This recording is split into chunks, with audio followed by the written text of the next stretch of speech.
Ooh, look at that pretty boy. Dang, that's sexy. Ooh, look at that. If you are a DJI Lidar owner with whatever the new system or the older system, you know the issue of rigging this thing on the camera to get it close enough to your lens so it can have a much better accuracy when focusing. That can be a little bit difficult. In the box, it comes with this horrible cold shoe that slips on top of the camera, which is typically made for mirrorless cameras. But this newer LiDAR system says it gives you the ability to use it on any lens, cinema lens that is, or gearing, and use it on bigger cameras like my Marvel here. This has opened up a world of new possibilities, right? So, as you can see here, I'm holding up this little rig. We're gonna get to it too. I think I saw this on Facebook, a post where someone had a small rig part, and I'll definitely link all the parts for this in the description. So I created this little bracket system for this LiDAR, which gets it way closer to the lens. And this has become a perfect build for more accuracy, I guess you can say. So in this video, I'm just going to just walk through the parts, this build, because we're going to be using the XH2s on a commercial coming up in a couple of weeks. So I want to use the LiDAR system because I'm not going to be having a first AC. Before I found this solution, which I think works the best, I did the whole connecting it to a magic arm, too tall. I connected to a piece that I saw Media Division talk about. DJI gives you a NATO rail to 15 mil attachment, which can be mounted to the bottom of this. It's nice, it serves its purpose, and it can work for definitely larger lenses and have better clearance for matte boxes. So that's still a good solution. So those are your other options. So these are two of the best options, I think, especially if you need clearance. So let's just start with the elephant in the room, which is basically how this is all working out. This is called the lens cuff. Now, when I first had talked about this on my channel, I made it a little short, and I mentioned what the price is. Yes, I paid this with my own money, and yes, this price for this little piece of metal is absurd. And this is the video where I want to try to justify it. No, I'm not. But it's about $500. Now, I'm surprised no one else has made a similar product yet. Probably I haven't seen it out there or 3D printed it. I wouldn't 3D print it because this is quite robust. Anyway, this is a lens cuff. This allows me to attach everything I need and have it directly on the lens. So it can be a much more, one kind of system here. It works best on smaller lenses where it doesn't add a ton of weight to your mount. And I would recommend it for PL mounts, but you can do what you want to do. This allows to have a 1/4-20 at the bottom. I have some few parts here, and you can definitely do your own thing, but having a 1/4-20 and everything here allows me to connect it. But what's nice about this lens cuff, it has two 15 mil rod options where I can kind of slid short rods, so this can go onto the lens and I could put my motors on here. The downside still with the motors, which I made a review about the DJI motors, is that they're just long and there's no height adjustment. So where the placement of these motors is a little lower than the center of the lens, which is ideal to have it in the center, but we'll see how all this works out in real time. This is literally my first time testing this out. I just built this. And yeah, the lens cuff can go up to 95 millimeters in diameter for the lens. And it has little inlets all the way down to 72 or 77.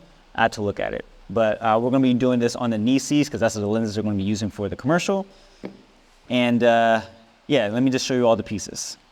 All right, so the first thing you want to do, I've already done it because I don't want to go through all the steps. But if you have the LiDAR, you know that it comes with that bracket with the cold shoe. So basically, you want to remove those screws. You can repurpose those same screws here. And then once you remove that, you'll want to get yourself this rosette adapter. This is from Small Rig. Okay, it looks like Small Rig has discontinued the rosette mount, which is 1744. That's the one I have. But here are two other options. I have not tested these two options, but the Nisi Rig looks like it has a similar design other than like two other little Mickey Mouse ears that it has on it. But that should work. If you do get these, let me know if it works. Yeah. As you can see, I have some washers here. Now, I don't know the exact size, but I picked this up from, your local Home Depot or something. This is a washer kit. So basically, yeah, you want to use those two, and it fits nicely here, which makes this perfect.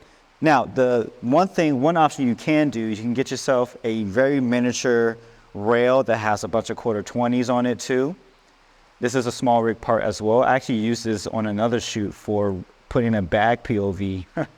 And you can see I just have a couple 1/4-20 screws to go into. It has a hex and all that. Now, the benefit of actually having this rail is that you can actually have some cable management. You can put a tie here, like a sprig or Mondo tie or something, because you know the DJI Lidar cables, the USB cables, are always all over the place. So I am going to miss that. But let's definitely check this guy out. Make sure that's straight. Is that straight? That looks straight. Cool. So now, when you buy a pack of these, it will give you the necessary screws to fit 1/4-20s or 3/8 as well. So this is, again, perfect. Yep. There we go. Is this the right way? Let's see. No, it's not the right way. Because, like, honestly, y'all, this is going to probably be permanent for me. Is that straight? So now, bang, look at that. Something like this, it would be better to have like an overhead shot so you guys can see better. All right, I'm gonna shift this forward a little bit because I don't need to see the numbers. My pet peeve, I like to have things flushed. And then some room for, maybe I could put the matte box. I don't know, we had to test that out.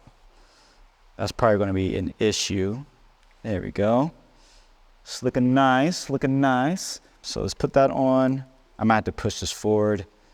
Put that on, that's how that looks. All right, let's put the motor on.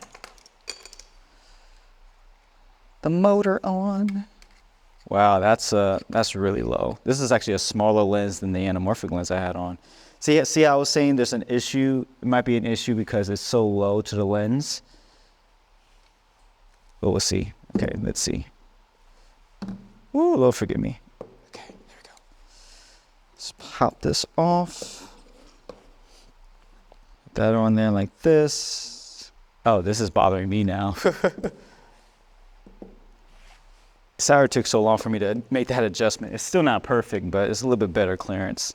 This is the downside with smaller Cine lenses, is that everything's so compact.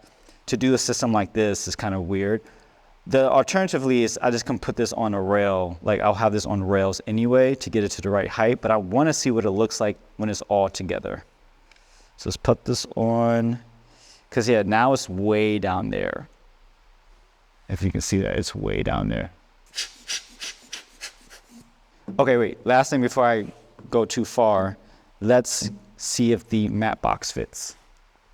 Okay, so normally I would have a donut adapter to clamp onto this, but I forget you can actually kind of thread on 77 to the pedal of here, and I know we won't be doing anything outdoors, so I probably won't run into any light leaks. I'm gonna tell you right now, this is not gonna work just because how tall this matte box is. Yeah, I mean, it could work if I just didn't use the variable ND for that, in case, crap, yeah. Maybe I could just do it upside down. Does it lock in? No, it doesn't lock in. I just have to use a fixed ND, which is fine, technically, if I really want to do it like this. Okay, so here's the rig. That's a cute little guy. Look at that. Yeah, it looks like there's enough clearance for the matte box. I'll have to kind of fire this up and boot it up, basically. Let's put this on real quick. I'm gonna put some short rails on here. So there's that. Let's tighten that down. I mean, at this point, I could just take this and put it on these rods. I'll probably do that, but you know, my toxic trait is that my first idea will always work. Okay, so I finally got it all built out. I haven't calibrated the LiDAR with the lens, the 14 mil, but good news, there's enough clearance. The LiDAR can see past the matte box, which it should because it's right above there.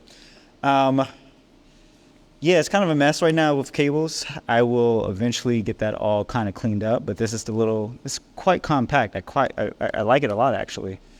I wish this handle was just in a different position, but it is what it is. I can kind of grab it with both hands there.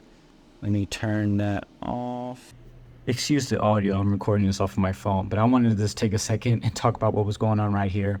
There are plenty of tutorials already out there talking about how to set up the LiDAR, so I didn't really want to kind of waste my time trying to do this whole tutorial when there's other things out there. Definitely watch Media Division, and I'll link some other YouTubers who did a really good job of making it in depth to learn how to set up the LiDAR. But what you're seeing here is me using it and setting it up for the first time. So it took me a minute to get what was happening, but essentially you'll see me realize that in order for the LiDAR to work, you need to set the focus at 1 meter and then set the focus again at 4 meters. I wasn't setting the focus as I was doing this, and so I could not figure out what was going on until a light bulb hit, and I'm like, oh, I need to focus at 1 meter and I focus at 4 meters. So yeah, I just wanted to throw that out there. But again, I'll drop in all the tutorials if you want to know how to do it properly. Don't learn from me from this. I'm just trying to make this work so I can calibrate all my lenses. Oh, I think I know what I'm doing wrong. Okay, let's delete this again. I'm silly, y'all. I forgot to actually focus every single time. I don't know why I thought the LiDAR was going to see it every single time. So it doesn't know what it's focusing on. That's on me. So calibrate. I didn't need to switch it. Okay, confirm. Let's go 1 meter away. Okay, set. And then now, freaking go backwards. Now it should pick up my face. Be way out here.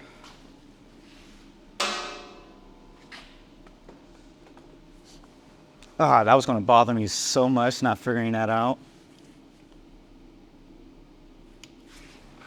I need the B-roll before this dies. Okay, so it should focus on my face. Let's get really close. I forgot what the close focusing is on there, but we're good. Come back out and get really close again. Sweet. Supposed to pick up my face. Okay, so I'm gonna wrap this up.